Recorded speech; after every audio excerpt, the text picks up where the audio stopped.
Que época terrível esta, onde idiotas dirigem cegos. William Shakespeare.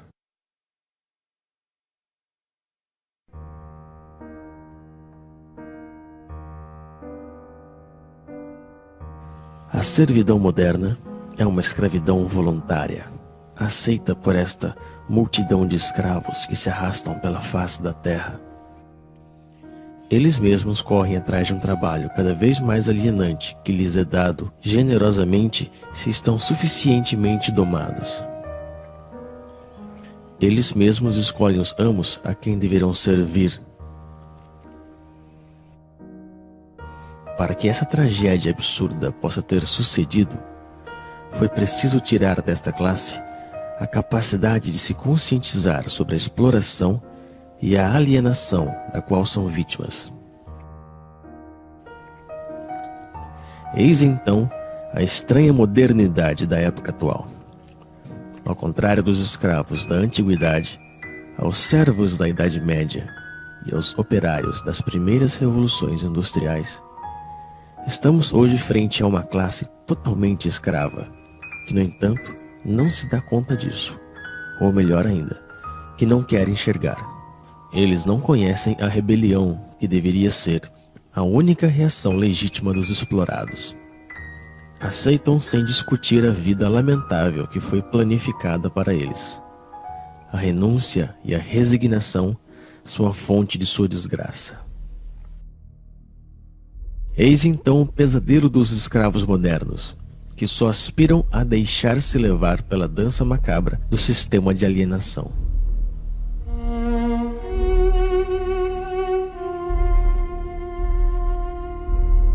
A opressão se moderniza, estendendo por todas as partes as formas de mistificação que permitem ocultar nossa condição de escravos.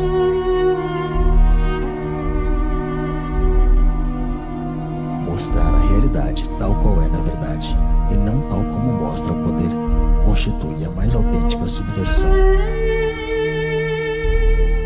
Somente a verdade é revolucionária.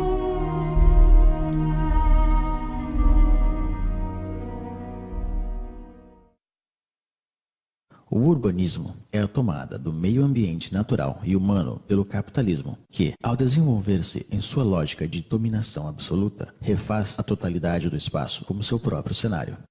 Guy Debord, A Sociedade do Espetáculo.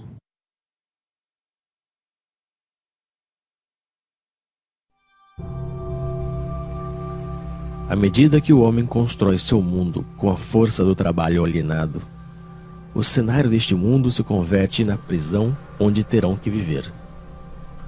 Um mundo sórdido, sem sabor, nem odor, que leva consigo a miséria do modo de produção dominante. Este cenário está em eterna construção. Nada nele é estável. A remodelação permanente do espaço que nos envolve se justifica pela amnésia generalizada e pela insegurança na qual devem viver seus habitantes. Trata-se de refazer tudo à imagem do sistema. O mundo torna-se a cada dia mais sujo e barulhento, como uma usina.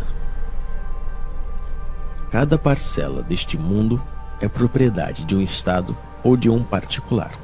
Este roubo social, que é a apropriação exclusiva do solo, se encontra materializada na onipresença de muros, barreiras e fronteiras. São as marcas visíveis dessa separação que invade tudo.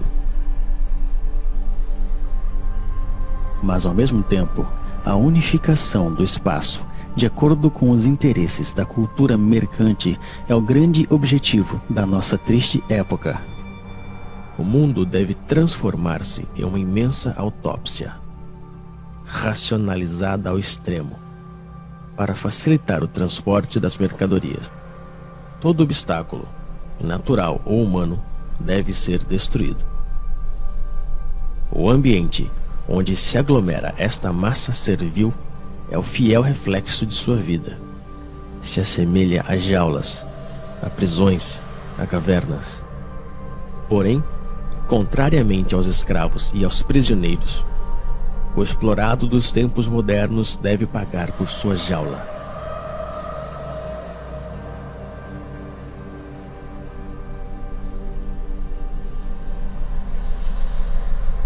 porque não é o homem, mas o mundo que se tornou uma normal.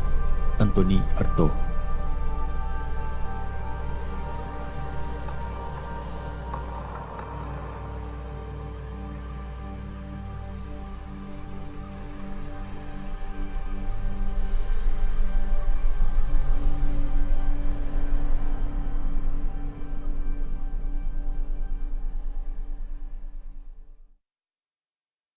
À primeira vista, a mercadoria parece uma coisa simples, trivial, evidente. Porém, analisando-a, vê-se complicada, dotada de sutilezas metafísicas e discussões teológicas.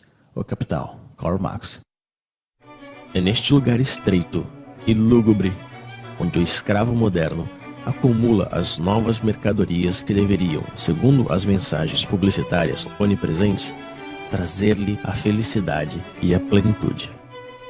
Porém, quanto mais acumula mercadorias, mais ele se afasta da oportunidade de ser feliz.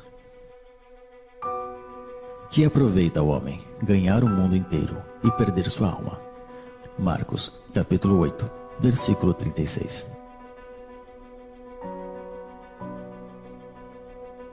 A mercadoria, ideológica por essência, despoja de seu trabalho aquele que a produz e despoja de sua vida aquele que a consome. No sistema econômico dominante, já não é mais demanda que condiciona a oferta, mas a oferta que determina a demanda. Então é assim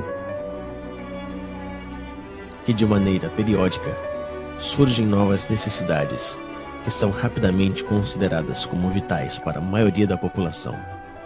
Primeiro foi o rádio, depois o carro, a televisão, o computador e agora o telefone celular. Todas essas mercadorias, distribuídas massivamente em um curto lapso de tempo, modificam profundamente as relações humanas. Servem, por um lado, para isolar os homens um pouco mais de seu semelhante e, por outro, para difundir as mensagens dominantes do sistema. As coisas que se possuem acabam por possuir-nos.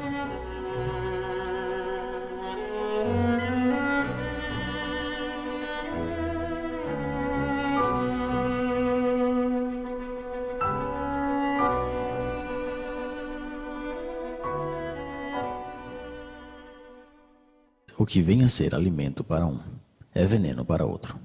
Paracelso.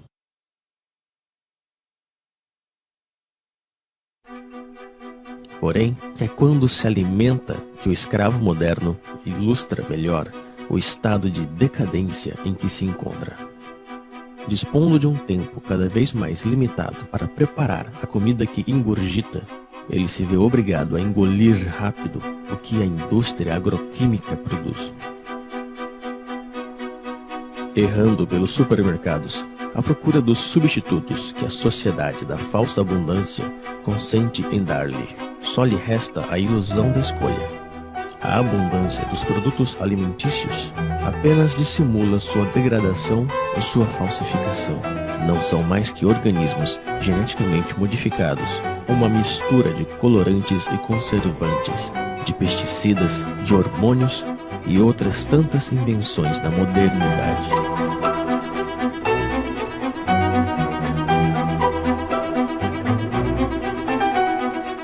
O prazer imediato é a regra de todo modo de alimentação dominante. Também é a regra de todas as formas de consumo, e as consequências que ilustram essa forma de alimentação se veem em todas as partes. Mas é frente à indigência da maioria que o homem ocidental goza de sua posição e de seu consumo frenético.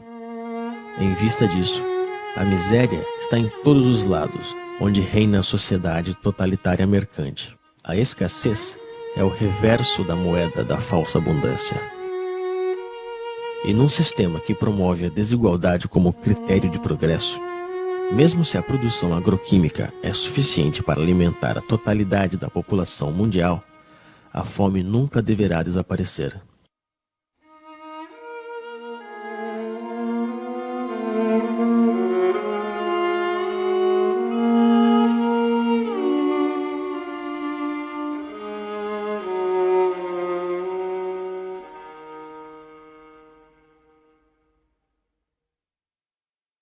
Estão convencidos de que o homem, espécie pecadora por excelência, domina a criação, como se as outras criaturas tivessem sido criadas apenas para servir-lhes a comida, a roupa, para serem martirizadas e exterminadas. Isaac Bashevis Singer. A outra consequência da falsa abundância alimentícia é a generalização das usinas de concentração e exterminação massiva e bárbara das espécies que servem de alimento aos escravos. Esta é a real essência do modo de produção dominante. A vida e a humanidade não resistem ante o desejo de proveito de certos indivíduos.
Que triste é pensar que a natureza fala e que a espécie humana não a escuta.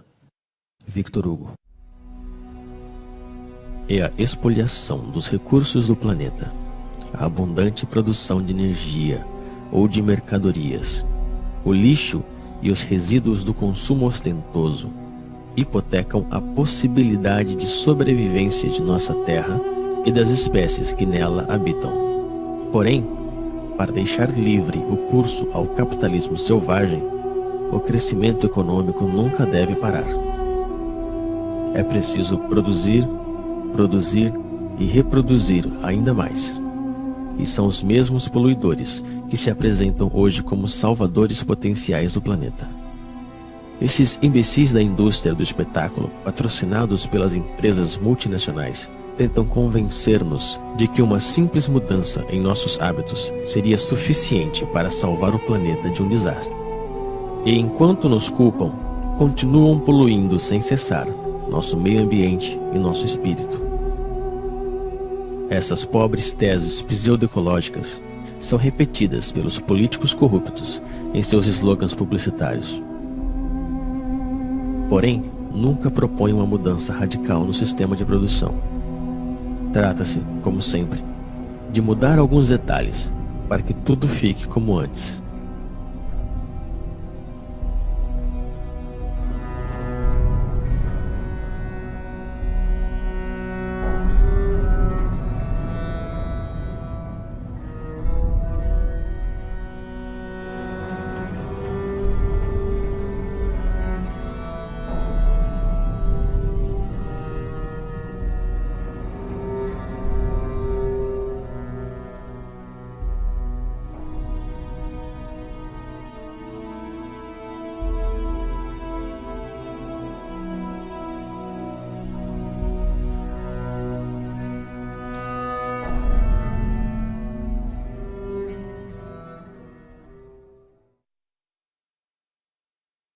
Trabalho. Do latim, tripalium, 3 paus, instrumento de tortura.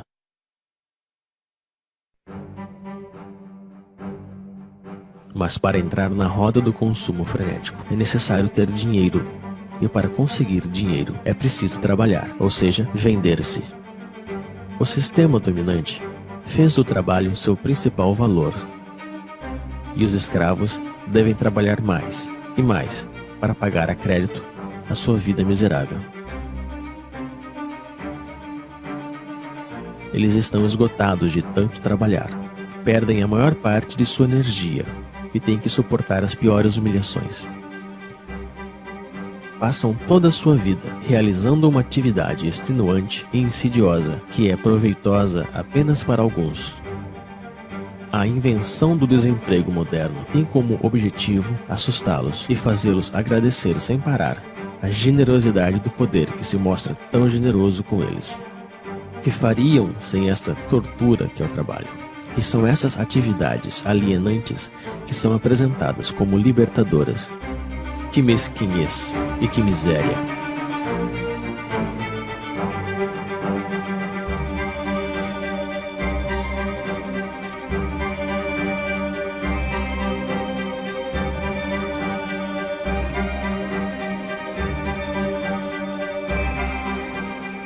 Sempre apressados pelo cronômetro ou pela chibata. Cada gesto dos escravos é calculado a fim de aumentar sua produtividade.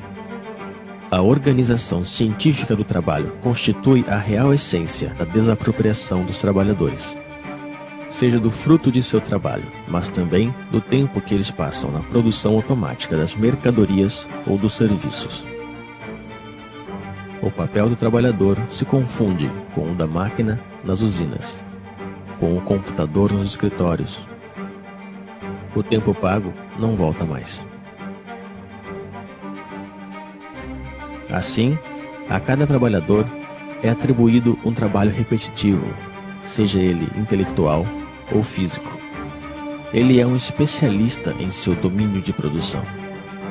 Essa especialização encontra-se na escala do planeta, no âmbito da Divisão Internacional do Trabalho. Concebe-se no Oriente, se produz na Ásia, se morre na África. É o homem inteiro que é condicionado ao comportamento produtivo pela organização do trabalho. E fora da fábrica, ele conserva a mesma pele e a mesma cabeça. O escravo moderno teria sido capaz de se contentar de sua servidão ao trabalho, mas à medida que o sistema de produção coloniza todos os setores da vida, o dominado perde o seu tempo com lazeres, com diversões e férias organizadas. Em nenhum momento do seu cotidiano ele foge da influência do sistema, que faz parte de cada instante de sua vida. É um escravo a tempo integral.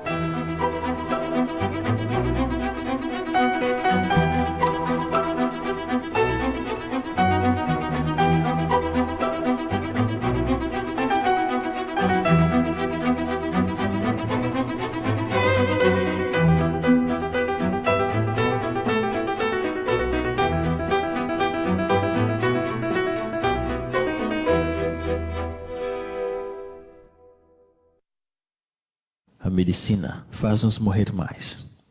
Plutarco.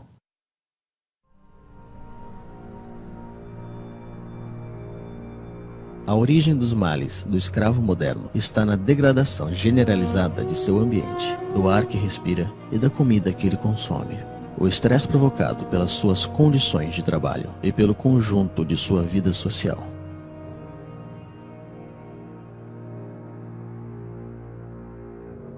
Sua condição subserviente é um mal que nunca encontrará remédio. Somente a total liberação da condição na qual ele se encontra pode permitir ao escravo moderno se libertar de seus sofrimentos. A medicina ocidental só conhece um remédio contra os males dos quais sofrem os escravos modernos: a mutilação. É a base de cirurgias, de antibióticos ou de quimioterapia que se trata aos pacientes da medicina mercantil. Nunca se trata a origem do mal, senão que as suas consequências. pelo motivo de que essa busca da origem do mal nos conduziria inevitavelmente à condenação fatal da organização social em toda sua totalidade.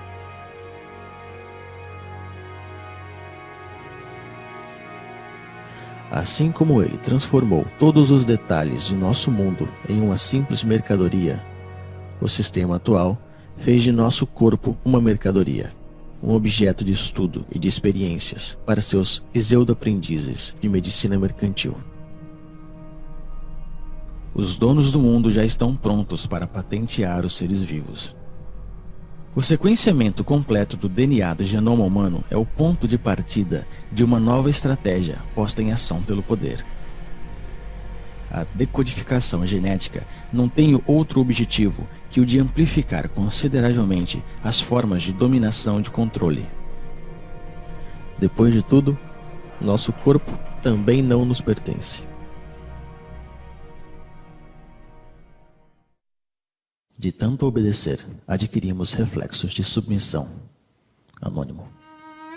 O melhor de sua vida foge entre seus dedos, mas ele prossegue assim, pois já está acostumado a sempre obedecer. A obediência se tornou sua segunda natureza. Ele obedece sem saber por qual razão, simplesmente porque ele sabe que deve obedecer. Obedecer, produzir e consumir. Eis aí o trítico que domina sua vida. Obedece-se aos pais, aos professores, aos patrões, aos proprietários, aos comerciantes. Obedecem-se também às leis, às forças da ordem e a todos os tipos de poderes, pois ele não sabe fazer outra coisa. Não existe algo que lhe dê mais medo que a desobediência, já que desobedecer, aventurar, mudar é muito arriscado. Assim como uma criança que se perde de vista de seus pais, o escravo moderno se sente perdido, sem o poder que o criou. Então, ele continua obedecendo. É o medo que nos fez escravos e que nos mantém nesta condição. Baixamos a cabeça frente aos donos do mundo. Aceitamos essa vida de humilhação e de miséria somente por medo. No entanto, dispomos da força numérica frente a essa minoria que governa. A força deles não sai de seus policiais, mas de nosso consentimento. Justificamos nossa covardia diante do enfrentamento legítimo contra as forças que nos oprimem com um discurso cheio de humanismo modernizador. A rejeição da violência revolucionária está ancorada nos espíritos daqueles que se opõem ao nome dos valores que este mesmo sistema nos ensinou. Porém, quando se trata de conservar sua hegemonia, o poder não hesita em se vestir da violência. Sob um governo que prende qualquer homem injustamente, o único lugar digno para um homem justo também é a prisão. Henry David Thoreau, A Desobediência Civil. No entanto, ainda existem indivíduos que escapam ao controle das consciências, mas estão sob vigilância. Todo ato de rebelião ou de resistência está de fato assimilada a uma atividade desviada ou terrorista. A liberdade só existe para aqueles que defendem os imperativos mercantis. A oposição real ao sistema dominante, infelizmente, é totalmente clandestina. Para estes opositores, a repressão é a regra em uso. E o silêncio da maioria dos escravos frente a essa repressão está justificado na aspiração mediática e política que nega o conflito existente na sociedade atual.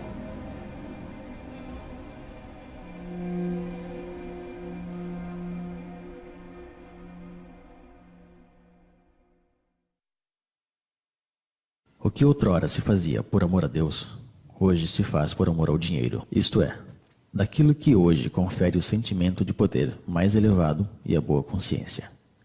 Nietzsche, Aurora. Como todos os seres oprimidos da história, o escravo moderno precisa de seu misticismo e de seu Deus para anestesiar o mal que lhe atormenta e o sofrimento que lhe sufoca. Mas esse novo Deus, a quem entregou sua alma, não é nada mais que nada. É um pedaço de papel, um número que tem apenas sentido, porque todo mundo decidiu dar-lhe. É em nome deste novo Deus que ele estuda, que ele trabalha, que ele luta e se vende. É em nome desse novo Deus que ele abandonou seus valores e está disposto a fazer qualquer coisa. Ele acredita que quanto mais tem dinheiro, mais se libertará dos problemas dentro dos quais ele está aprisionado. Como se a possessão andasse de mãos dadas com liberdade. A liberação é uma acesse que provém do domínio de si mesmo, um desejo e uma vontade de atuar. Está no ser e não no ter. Porém, é preciso decidir-se a não mais servir nem obedecer. É preciso também romper com esse hábito, que ao parecer ninguém ousa recriminar. O escravo moderno está convencido de que não existe alternativa na organização do mundo atual. Ele se resignou a esta vida, porque pensa que não pode haver outra. E é aí mesmo que se encontra a força da dominação presente. Entreter a ilusão desse sistema que colonizou toda a face da Terra. É o fim da história. Convenceu a classe dominada que adaptar-se à sua ideologia é como adaptar-se ao mundo tal qual se mostra e como sempre foi. Sonhar com outro mundo se tornou um crime, criticado unanimemente pelos meios de comunicação e os poderes públicos. O criminoso, na realidade, é aquele que contribui, consciente ou não, na demência da organização social dominante. Não existe loucura maior que a do sistema atual. E, se não, fica sabendo, ó rei, que não serviremos a teus deuses, nem adoraremos a estátua de ouro que levantaste. Antigo Testamento, Daniel, capítulo 3, versículo 18. Frente à devastação do mundo real, é preciso que o sistema atual colonize a consciência dos escravos. É por isso que no sistema dominante, as forças de repressão são precedidas pela dissuasão, que desde a infância realiza sua obra de formação de escravos. Eles devem esquecer-se de sua condição servil, de sua prisão e de sua vida miserável. Basta olhar esta multidão hipnotizada frente às telas que acompanham sua vida cotidiana.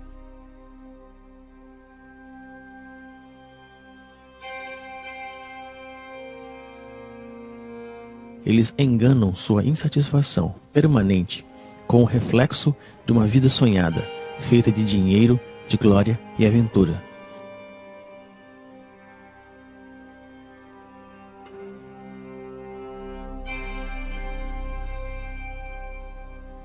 Mas seus sonhos são tão lamentáveis como sua vida miserável.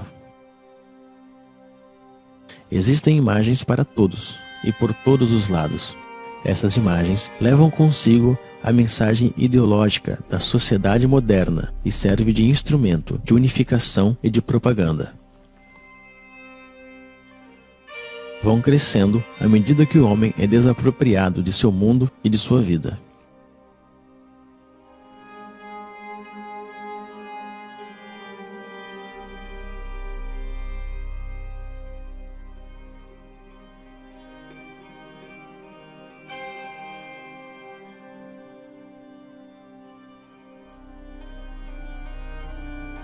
A criança é a primeira vítima dessas imagens, pois se trata de sufocar a liberdade desde o berço. É necessário torná-los estúpidos e tirar-lhes toda a capacidade de reflexão e de crítica. Tudo isso se faz, evidentemente, com a cumplicidade desconcertante dos pais, que não buscam sequer resistir frente à força imponente de todos os meios modernos de comunicação. Eles mesmos compram todas as mercadorias necessárias para escravizar sua progenitura. Desapropriam-se da educação de seus filhos e deixam que o sistema alienador e medíocre se encarregue dela.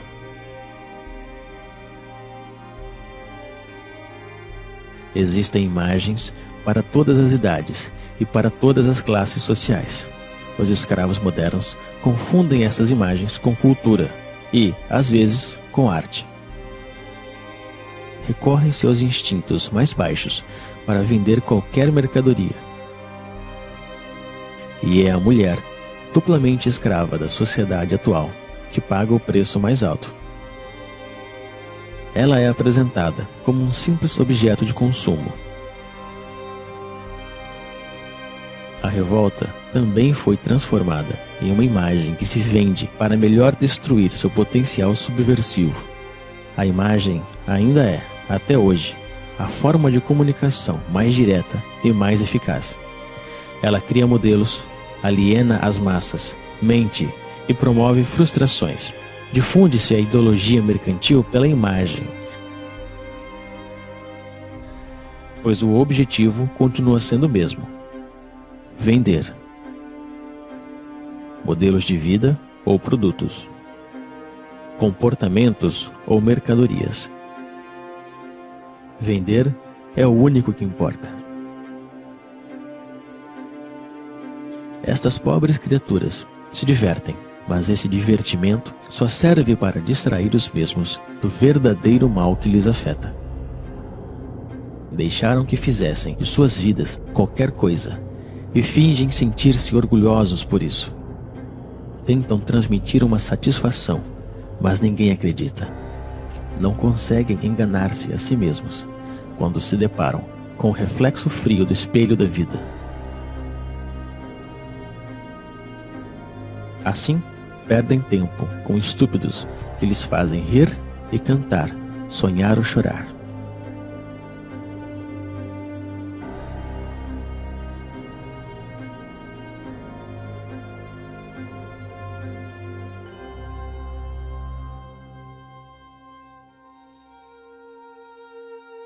Através do esporte mediatizado, se representa o êxito e o fracasso, os esforços e as vitórias que os escravos modernos deixaram de viver em seu cotidiano.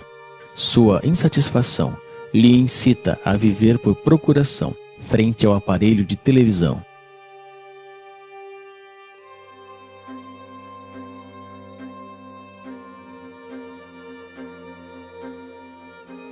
Assim, como os imperadores da Roma antiga compravam a submissão do povo com pão e jogos, hoje em dia é com diversões e consumo do vazio que se compra o silêncio dos escravos.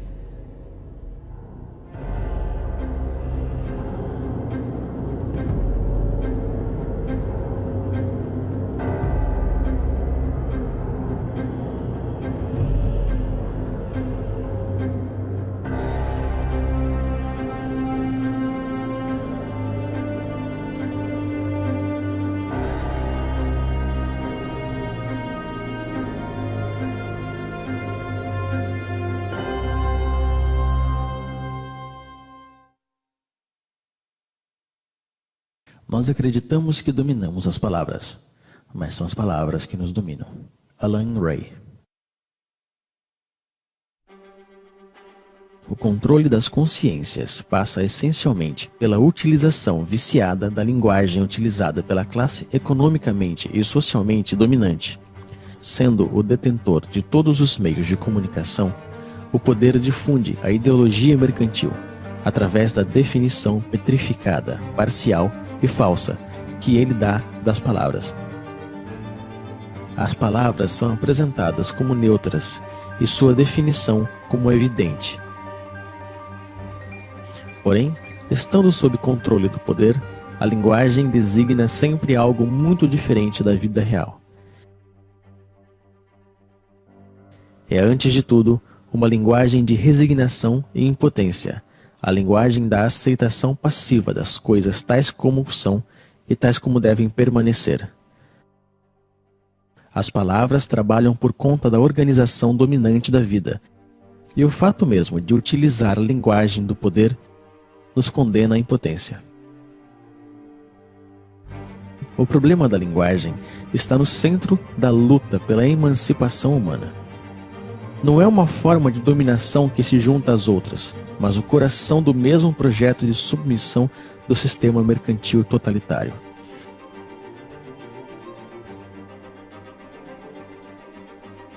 Para que uma mudança radical surja de novo, é preciso uma tomada radical da linguagem e também da comunicação real entre as pessoas.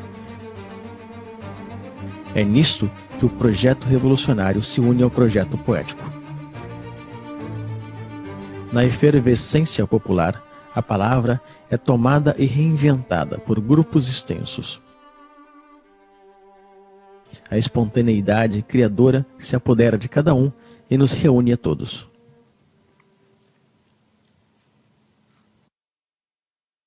Votar é abdicar.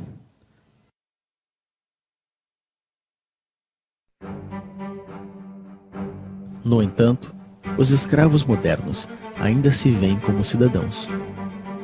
Eles acreditam que votam realmente e decidem livremente quem vai dirigir seus negócios, como se eles ainda tivessem escolha.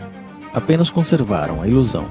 Vocês acreditam que ainda existe uma diferença fundamental quanto à escolha da sociedade na qual nós queremos viver entre o Partido Socialista e a direita populista da França, entre os democratas e os republicanos dos Estados Unidos, entre os trabalhistas e conservadores do Reino Unido?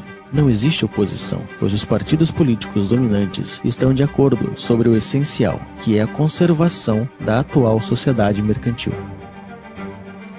Não existem partidos políticos susceptíveis de chegar ao poder que duvidem do dogma do mercado. E são com esses partidos que a cumplicidade mediática monopoliza as aparências. Discutem por pequenos detalhes, esperando que tudo fique onde está. Brigam por saber quem ocupará os lugares oferecidos pelo parlamentarismo mercantil. Estas estúpidas briguinhas são difundidas pelos meios na intenção de ocultar um verdadeiro debate sobre a escolha da sociedade na qual desejamos viver. A aparência e a futilidade dominam profundamente o afronto e as ideias. Tudo isso não se parece, nem de perto e nem de longe, a uma democracia. A democracia real se define primeiro e antes de tudo pela participação massiva dos cidadãos na gestão dos interesses da cidade. Ela é direta e participativa e encontra sua maior expressão na Assembleia Popular e no diálogo permanente sobre a organização da vida comum. A forma representativa e parlamentar que usurpam o nome da democracia limitam o poder dos cidadãos pelo simples direito ao voto, ou seja, a nada. Tão real que não existe diferença entre o cinza claro e o cinza escuro. As cadeiras do parlamento estão ocupadas pela imensa maioria da classe econômica dominante, seja ela de direita ou da pretendida esquerda social-democrática. O poder não é para ser conquistado, ele tem que ser destruído. O poder é tirano por natureza, seja ele exercido por um rei, por um ditador ou um presidente eleito. A única diferença na democracia parlamentar é que os escravos têm a ilusão que podem escolher eles mesmos os mestres que eles deverão servir. O direito ao voto fez dos mesmos cúmplices da tirania esmagadora. Eles não são escravos porque existem amos, senão que existem amos porque decidiram permanecerem escravos. A natureza não criou amos nem escravos. Eu não quero dar nem receber leis. Denis Diderot. O sistema dominante se define então pela onipresença de sua ideologia mercante. Ela ocupa, ao mesmo tempo, todo o espaço e todos os setores da vida. Ela não diz nada mais que produza, venda, consuma, acumula. Ela reduziu todas as relações humanas em relações mercantes e considera nosso planeta como uma simples mercadoria. O dever que nos impõe é o trabalho servil. O único direito que ele reconhece é o direito da propriedade privada. O único Deus que ele adora é o dinheiro. O monopólio da aparência é total. Somente aparecem os homens e os discursos favoráveis na ideologia dominante. A crítica deste mundo está afogada no mar midiático que determina o que é bem ou mal e o que se pode ver ou não.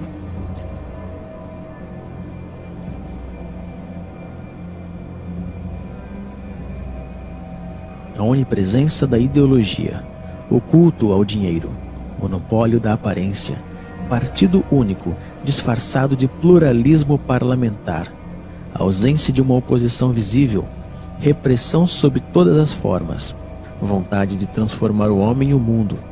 Eis o verdadeiro rosto do totalitarismo moderno que chamamos de democracia liberal. Porém, é necessário chamá-la pelo seu verdadeiro nome: o sistema mercantil totalitário.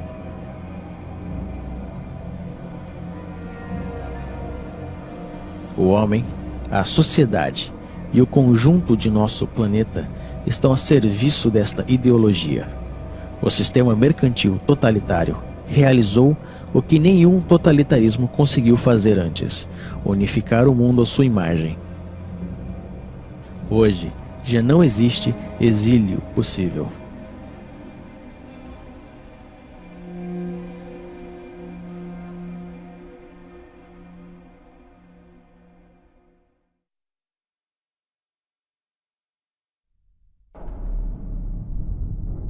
À medida que a opressão se estende por todos os setores da vida, a revolta toma aspecto de uma guerra social. Os motins renascem e anunciam a futura revolução. A destruição da sociedade mercantil totalitária não é um caso de opinião, é uma necessidade absoluta num mundo que já está condenado, pois o poder está em todos os lados, deve ser por todas as partes e todo o tempo, e devemos combatê-lo. A reinvenção da linguagem, o transtorno permanente da vida cotidiana, a desobediência e a resistência são as palavras mágicas da revolta contra a ordem estabelecida. Mas para que desta revolta surja uma revolução, é preciso unir as subjetividades em uma frente comum. É na unanimidade de todas as forças revolucionárias que devemos trabalhar. Isto só se pode conseguir quando temos consciência de nossos fracassos passados. Nem o reformismo estéril, nem a burocracia totalitária não podem ser uma solução para nossa insatisfação. Trata-se de reinventar novas formas de organização e de luta. A autogestão nas empresas e a democracia direta na escala comunal constituem as bases desta nova organização, que deve ser anti-hierárquica, tanto na forma quanto no conteúdo. O poder não é para ser conquistado, ele deve ser destruído.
Cavalheiros, a vida é muito curta.